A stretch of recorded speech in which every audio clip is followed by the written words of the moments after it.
مولاي صل وسلم دائما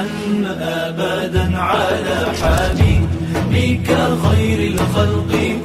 إنا جعلنا مع الأرض من الحيوان والنبات والشجر والأنهار وغير ذلك زينة لها لنبلوهم لنختبر الناس ناظرين إلى ذلك أيهم أحسن عملا فيه أي أزهد له یقیناً ہم نے جانداروں، پودوں، درختوں، نہروں وغیرہ کو زمین کی زینت بنا دیا ہے۔ یقیناً ہم نے زمین پر کی چیزوں کو یعنی حیوانات کو، نباتات کو، اشجار کو اور نہروں کو اور اس کے علاوہ دیگر چیزوں کو زمین کی زینت بنایا ہے۔ لنبلوہم تاکہ ہم ان کو آزمائیں، لنختبر الناس تاکہ ہم لوگوں کو آزمائیں، ناظرین الی ذالک جو اس کی طرف دیکھ رہے ہوں، سمجھا؟ لوگوں کو ہم آزمائیں جو دنیا کی زینت کو دیکھ رہے ہیں اپنی آنکھوں سے، درخت، پیڑ پودے، اشجار، پتھر اور کیا نام ہے دریا، یہ سب دیکھ رہے ہیں اپنی آنکھوں سے، تاکہ ہم آزما لیں ان چیزوں کو میں نے زینت کے طور پر بنایا ہے۔ ایہم احسن عملا کہ کون سا آدمی بہترین عمل کرتا ہے، یعنی دنیا کے اندر ان زیب و زینت میں پھنس کر کے کون آدمی گمراہ ہو جاتا ہے یا کون آدمی بہترین عمل کرتا ہے۔ اللہ تبارک و تعالیٰ نے یہ زیب و زینت اس لیے بنائے ہیں آزمائش کے طور پر۔ فیہ ازہد لہ یعنی کون ان سے بے رغبتی اختیار کرتا ہے اور کون اس میں پھنس جاتا ہے، اللہ یہ ظاہری طور پر جان لے۔ وَإِنَّا لَجَاعِلُونَ مَا عَلَيْهَا صَعِيدًا جُرُزًا اور یقیناً ہم زمین پر کی تمام چیزوں کو سعید بنانے والے ہیں۔ سعید کا مطلب چٹیل میدان بنانے والے ہیں۔ جُرُزًا چٹیل میدان، چٹیل خشک میدان، یابسًا لا ينبت یعنی ایسا خشک چٹیل میدان جو گھاس کو نہ اگائے، جس میں کچھ نہ اگے، ایسا میدان ہم بنا دیں گے پوری زمین کو، زمین بالکل ہموار ہو جائے گی، ہے نا۔ چنانچہ نفخہ اولا آئے گا اور اس کے بعد نفخہ ثانیہ، تو نفخہ اولا کے وقت تمام روئے زمین کا ہے کائنات توڑ پھوڑ دی جائے گی اور زمین بالکل کیا ہو جائے گی، ہموار ہو جائے گی۔ لا تری فیہا عوجا ولا امتا زمین کے اندر نہ کہیں اونچائی رہے گی اور نہ ہی کہیں نشیب رہے گا، بلکہ بالکل مسطح زمین ہو جائے گی اور اس پہ کہیں کوئی گھاس پھوس نظر نہیں آئے گا۔ ام حسبت ای اظننت ان اصحاب الکہف الغار فی الجبل والرقیم اللوح المکتوب فیہ اسماؤہم وانسابہم وقد سئل صلی اللہ علیہ وسلم عن قصتہم کانوا فی قصتہم من جملۃ آیاتنا عجبا خبر کان وما قبلہ حال ای کانوا عجبا دون باقی الآیات او عجبها لیس الامر کذالک کیا تمہارا یہ خیال ہے، کیا تم یہ خیال کرتے ہو کہ اصحاب کہف غار والے، کہف کے معنی غار، کیا اصحاب کہف یعنی غار والے یعنی پہاڑوں میں غار والے، والرقیم اور تختی والے، رقیم سے مراد اللوح المکتوب یعنی وہ تختی جس میں ان کے نام اور ان کے نسب لکھے گئے تھے، اور رسول اللہ صلی اللہ علیہ وسلم سے ان کے قصے کے بارے میں پوچھا گیا تھا، تو کیا تم یہ سمجھتے ہو کہ ان کے قصوں میں کانوا فی قصتہم من جملۃ آیاتنا عجبا، تو کیا تمہارا یہ خیال ہے کہ وہ لوگ اپنے قصے میں ہماری نشانیوں میں سے بہت تعجب خیز تھے؟ آپ کو معلوم ہوگا کہ کفار مکہ نے یہودیوں کے سکھلانے سے نبی اکرم صلی اللہ علیہ وسلم سے 3 سوال کیے تھے، سمجھا؟ ایک سوال کیا تھا ذوالقرنین کے متعلق، دوسرا سوال کیا تھا اصحاب کہف کے متعلق، تیسرا سوال کیا تھا روح کے متعلق۔ تو ایک سوال اصحاب کہف، دوسرا سوال ذوالقرنین اور تیسرا سوال روح کے متعلق، اور ان لوگوں نے شاید یہ بھی کہہ دیا تھا کہ اگر تینوں کا جواب دیں تو جھٹلا دینا، اگر تینوں میں 2 کا جواب دیں 1 کا جواب نہ دے تو مان لینا، ہے نا۔ چنانچہ ان لوگوں نے نبی اکرم صلی اللہ علیہ وسلم سے سوال کیا، آپ صلی اللہ علیہ وسلم نے کہا کہ میں کل بتاؤں گا، انشاءاللہ چھوٹ گیا۔ اب آیات کا اترنا رک گیا، سمجھا؟ وحی کی جو آمد تھی وہ موقوف ہو گئی، روک دی گئی، سمجھا؟ اللہ تبارک و تعالیٰ کو یہ عادت ناگوار لگی، اللہ نے وحی کا سلسلہ روک دیا۔ اب کفار تانا دینا شروع کر دیا کہ محمد کو محمد کا رب نے چھوڑ دیا ہے نا۔ تو پھر اللہ تبارک و تعالیٰ نے باضابطہ سورہ کہف اتار کر کے اور ان کے سوال کا جواب بھی دے دیا۔ سورہ کہف کے اندر دونوں جواب موجود ہے، ذوالقرنین کا بھی اور کس کا، اصحاب کہف کا بھی پورا ذکر اللہ تبارک و تعالیٰ نے بیان فرما دیا، سمجھا۔ اور روح کے متعلق کہا یسألونک عن الروح قل الروح من امر ربی وما اوتیتم من العلم الا قلیلا، کہ روح کے متعلق انسانوں کو تھوڑا ہی علم دیا گیا ہے، روح کے پیچھے پڑنے کی ضرورت نہیں ہے۔ اللہ کے امر کن سے روح کی تخلیق ہوئی ہے، اور اللہ تبارک و تعالیٰ جب چاہتا ہے روح کو بدن میں ڈالتا ہے، جب چاہتا ہے روح کو نکالتا لیتا ہے۔ اس سلسلے میں زیادہ کیا ہے تحقیق کی اور اس کے پیچھے پڑنے کی زیادہ ضرورت نہیں ہے نا۔ تو سوال کیا گیا تھا کس سے؟ نبی اکرم صلی اللہ علیہ وسلم سے اصحاب کہف کے قصے کے متعلق۔ کانوا فی قصتہم من جملۃ آیات عجبا، کہ اے لوگوں تمہارا یہ خیال ہے کہ اصحاب کہف اپنے واقعات میں ہماری نشانیوں میں سے تعجب خیز نشانی تھے؟ ایسی بات نہیں ہے، بلکہ ان جیسی نشانیاں تو ہماری کتنی پڑی ہوئی ہیں۔ تمہارا عدم سے وجود میں آنا یہ کم نشانی ہے ہماری، کہ تم جو دندنا رہے ہو، پھر رہے ہو، تمہارے اندر جان ہے، سمجھا، تو بے جان چیز سے ہم نے تم کو پیدا کیا ہے، یہی کتنی بڑی نشانی ہے۔ تمہارے ارد گرد کتنی نشانیاں، اوپر اللہ کی نشانی ہے، نیچے اللہ کی نشانی ہے۔ اصحاب کہف کا واقعہ تو ان نشانیوں میں سے ایک نشانی ہے اللہ تبارک و تعالیٰ کی، تو اس میں زیادہ تعجب کی کیا ضرورت ہے،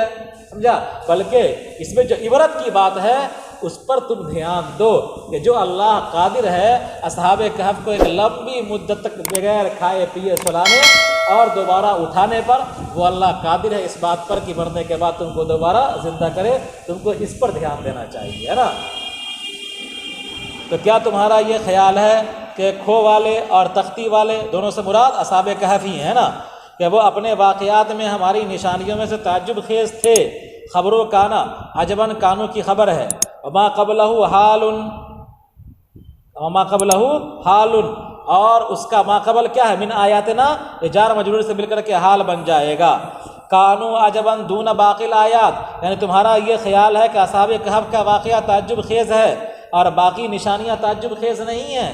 او عجبها، یا اصحاب کہف کا واقعہ زیادہ تعجب خیز ہے، کیا تم یہ سمجھتے ہو؟ لیس الامر کذالک، بات ایسی نہیں ہے، بلکہ اللہ تبارک و تعالیٰ کی نشانیاں بھری پڑی ہیں پوری کائنات کے اندر، جس نشانی پر بھی غور کرو گے اللہ یاد آ جائے گا۔ اب آگے دیکھیے، اذکر اذ اوی الفتیۃ الی الکہف، اب یہاں سے واقعہ شروع ہے۔ تو اذ اوی الفتیۃ الی الکہف جمع فتن وشاب الکامل خائفین علی ایمانہم من قومہم الکفار فقالوا ربنا آتنا من لدنک من قبلک رحمۃ وہیئ اصلح لنا من امرنا رشدا، ای ہدایتاً، اور یاد کیجیے جبکہ چند نوجوانوں نے کھو کی پناہ لیا، جمع فتن، یہ فتیۃ فتن کی جمع ہے، وہو شاب الکامل، فتیہ کہا جائے گا کامل نوجوان، بھرپور نوجوان کو، خائفین علی ایمانہم، یہ اپنے ایمان پر خائف تھے، کس سے؟ من قومہم الکفار، اپنے کافر قوم سے۔ ایک کفار جو ان کے زمانے میں کفار بادشاہ تھے اور کافر لوگ تھے، وہ چاہ رہے تھے کہ ان کی گھر واپسی کرا لے، ان کے ایمان کو اچک لے، ان کے ایمان کو اچک لے۔ بادشاہ کو پتہ چل گیا تھا کہ ہمارے قلم رو میں، ہماری سلطنت میں کچھ لوگ ہیں جو ہم کو نہیں مانتے ہیں اور ہمارے معبود کو نہیں مانتے بلکہ ایک اللہ کی عبادت کرتے ہیں، ہے نا۔ تو بادشاہ نے ان تمام لوگوں کو بلایا تھا اور بلانے کے بعد ان کو مہلت دیا تھا چند دن کی، چند دنوں کے اندر تم گھر واپسی کرا لو اور نہیں تو پھر کیفر کردار تک تم پہنچا دیے جاؤ گے، یعنی تمہارے ساتھ زیادتی کی جائے گی۔ ان لوگوں نے اپنے ایمان کو بچانے کے لیے اس سلطنت کو، اس بستی کو چھوڑ دیا تھا اور یہ لوگ نکلے تھے، ہے نا، اور تاکہ اپنے ایمان کی حفاظت کر سکے، اپنے ایمان کو بچا سکے۔ اللہ تبارک و تعالیٰ نے ان کے واقعے کو نقل کر کے بتلا دیا ہے قرآن کریم میں کہ ان کو زندہ و جاوید کر دیا، اور یہ عبرت کے طور پر ہے کہ کبھی زندگی میں ایسا واقعہ پیش آ جائے کہ جہاں پر ایمان بچانے کے لیے آپ کو گھر بار چھوڑ کر کے اصحاب کہف کی طرح کسی کھو اور غار اور جنگلوں میں جانا پڑے، تو آپ کو دریغ نہیں کرنا ہے بلکہ اصحاب کہف کی سنت پر عمل کرنا ہے۔ اسی وجہ سے اس سورہ کی بڑی فضیلت بیان کی گئی ہے کہ حدیث میں ہے کہ اس سورہ کو جو بار بار پڑھے گا دجال کے فتنے سے محفوظ رہے گا۔ اس سورہ کی جو ابتدائی آیات کو یاد رکھے گا وہ دجال کے فتنے سے محفوظ رہے گا۔ اس سورے کو جو ہر جمعہ پڑھے گا تو اس کے پردے کی جگہ سے لے کر عرش الہی تک نور ہی نور ہوگا، جس میں فرشتے تیر رہے ہوں گے، ہے نا۔ تو بڑی فضیلت ہے اس سورے پڑھنے کی، اور فضیلت کی بنیادی وجہ اصحاب کہف کا واقعہ ہے، چونکہ یہ عبرت کی چیز ہے۔ کیا ہے یہ؟ عبرت کی چیز ہے کہ زندگی میں کبھی بھی ایسا دور آ سکتا ہے کہ انسان کو یہ فیصلہ کرنا ہے کہ ہم کو اس ملک میں رہنا ہے یا اپنے ایمان کو بچانے کے لیے ہم کو سفر کرنا ہے۔ تو اس وقت اصحاب کہف کا واقعہ اگر تر و تازہ رہے گا تو آدمی بلا خطر اصحاب کہف کی سنت پر عمل کرے گا، اپنے ایمان کو بچانے کی فکر کرے گا۔ اذا الفتیۃ الی الکہف، جب چند نوجوانوں نے کھو کی پناہ لی، یہ چند نوجوان تھے۔ اصحاب کہف کا جو واقعہ پیش آیا تھا وہ افسوس یا ترسوس شہر کا تھا۔ کہاں کا تھا؟ افسوس یا ترسوس شہر کا۔ یہ چند نوجوان تھے، بھرپور نوجوان، ڈر رہے تھے، اپنے ایمان پر خائف تھے اپنی قوم کفار سے کہ وہ لوگ ان کی گھر واپسی کرا لیں گے۔ فقالوا ربنا آتنا من لدنک، تو ان لوگوں نے کہا کہ اے ہمارے پروردگار ہمیں دیجیے اپنی طرف سے رحمت، وَهَيِّئْ لَنَا مِنْ أَمْرِنَا رَشَدًا، یعنی ہم پر رحم فرمائیے اور ہمارے لیے ہمارے معاملے میں درستگی کا سامان پیدا فرما دیجیے، ہدایت عطا فرما دیجیے۔ فَضَرَبْنَا عَلَىٰ آذَانِهِمْ أَيْ أَنَمْنَاهُمْ فِي الْكَهْفِ سِنِينَ عَدَدًا، سو ہم نے ان کے کانوں پر کھو کے اندر چند سالوں کے لیے پردہ ڈال دیا، یعنی ہم نے ان کو غار میں سلا دیا چند سالوں کے لیے، ہے نا، چند سالوں کے لیے۔ کتنے سال کے لیے؟ آگے آ رہا ہے۔ ثم بعثناہم ایقظناہم، پھر ہم نے ان کو بیدار کیا، لنعلم علم مشاہدۃ، تاکہ ہم ظاہری طور پر جان لیں، سمجھا، ہم جان لیں، اللہ جانتا ہے، سمجھا، لیکن ظاہری طور پر ان لوگوں کو بھی کیا ہو جائے، پتہ چل جائے، دنیا والے بھی جان لیں، دنیا والے بھی جان لیں، تاکہ ہم جان لیں ظاہری طور پر ای الحزبین ای الفریقین المختلفین فی مدت لبثہم احصا، فعل بمعنی ضبط لما لبثوا للبثہم متعلق مما بعدہ امدا۔ پھر ہم نے ان کو بیدار کیا تاکہ ہم جان لیں ظاہری طور پر ای الحزبین، کون سا دو گروہ، یعنی کون سا دو فریق جو اختلاف کر رہا ہے ان کے ٹھہرنے کی مدت میں۔ اصحاب کہف کتنے دن ٹھہرے ہیں، سمجھا، تو جب بیدار ہوئے تو آپس میں ذکر ہوا، کسی نے کہا کہ کتنا دن ٹھہرے ہیں، تو کسی نے کہا کہ ایک پورا دن ٹھہرے ہیں، کسی نے کہا دن کا بعض حصہ ٹھہرے ہیں نا۔ تو فرمایا کہ ان دونوں فریقوں میں جو اختلاف کر رہے تھے ان کے ٹھہرنے کی مدت میں، تاکہ ہم ظاہری طور پر جان لیں، احصا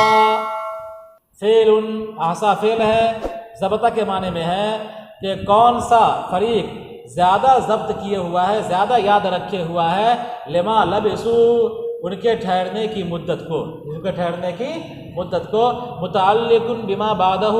یہ متعلق ہے ما بعد سے، امدن سے، کس سے؟ امدن سے، ہے نا۔ تو اللہ تبارک و تعالیٰ ظاہری طور پر جان لے کہ کون سا فریق ہے جو ٹھہرنے کی مدت سے زیادہ واقف ہے، تو ظاہر سی بات ہے کہ وہ جس نے کہا تھا کہ ہم ایک دن ٹھہرے ہیں وہ بھی غلط، جس نے کہا تھا ہم دن کا بعض حصہ ٹھہرے ہیں وہ بھی غلط۔ اللہ تبارک و تعالیٰ نے خود بتلایا ہے کہ یہ لوگ کتنے دن ٹھہرے ہیں، آگے آ رہا ہے۔ سورہ کہف مکی ہے، سوائے وصبر نفس کا، اس آیت کے 110 آیات ہیں یا 115 آیات ہیں۔ اللہ کے نام سے شروع کرتا ہوں جو بڑا مہربان نہایت رحم والا ہے۔ تمام تعریف ثابت ہے اللہ کے لیے،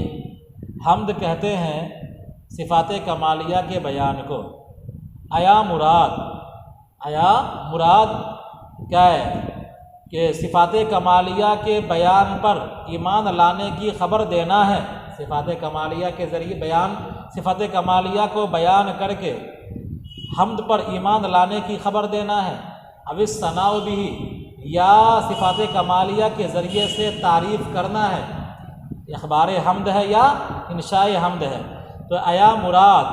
الاعلام، خبر دینا ہے، بذالک، اس جملے کے ذریعے سے، للایمان بھی، صفات کمالیہ پر ایمان کی، یعنی حمد کے ذریعے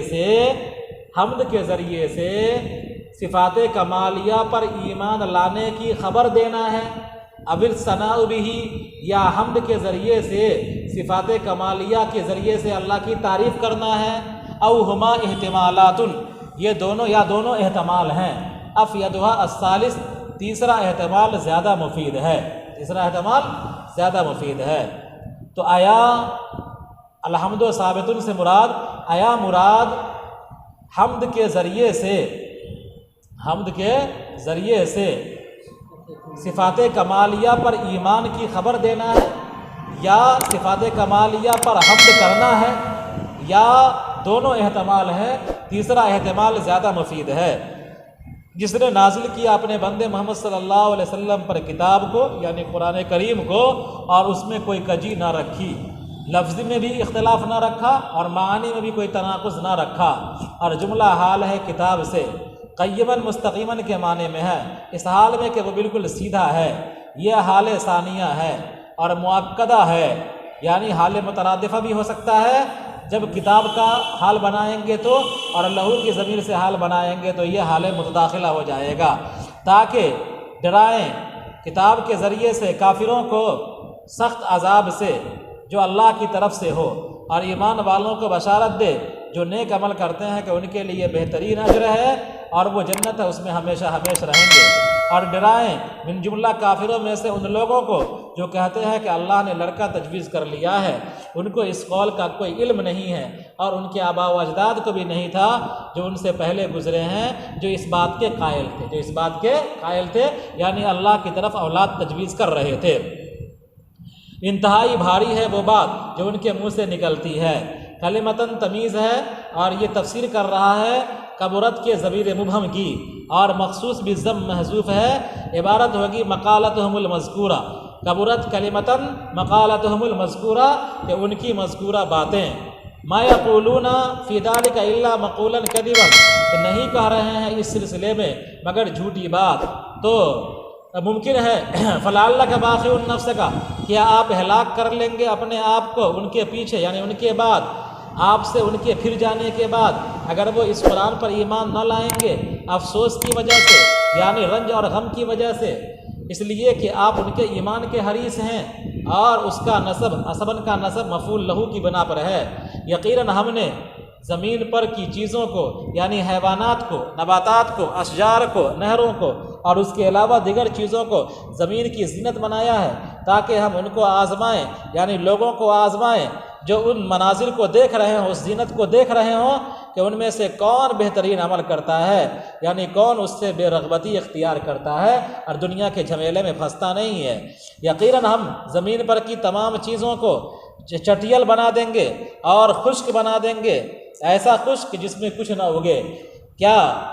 آپ کا خیال ہے کہ کھو والے، کیا تمہارا خیال ہے کہ کھو والے، یعنی پہاڑ میں غار والے اور تختی والے،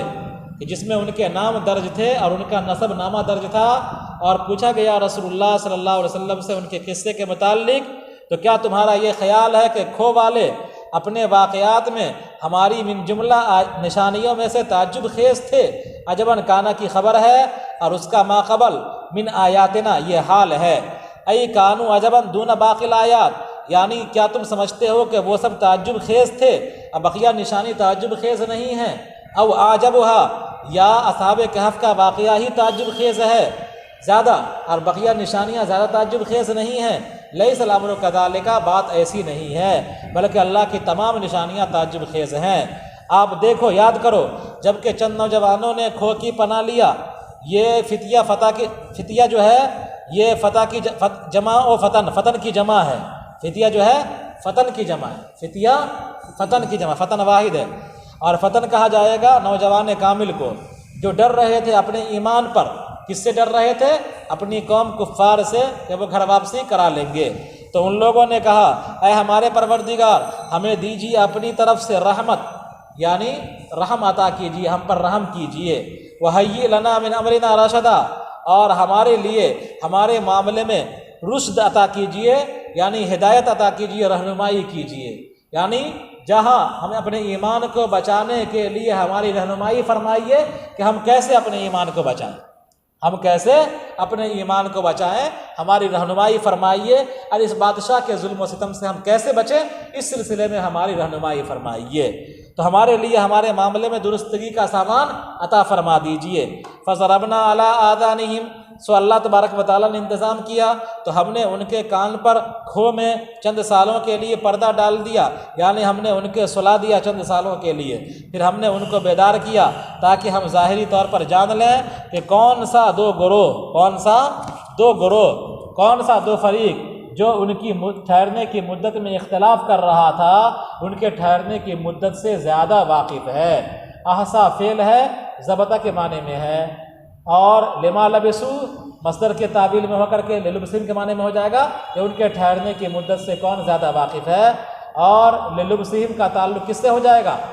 لما لبسو کا تعلق کس سے ہو جائے گا، ما بعد میں جو آمدن کا لفظ ہے تو اس سے اس کا تعلق ہو جائے گا۔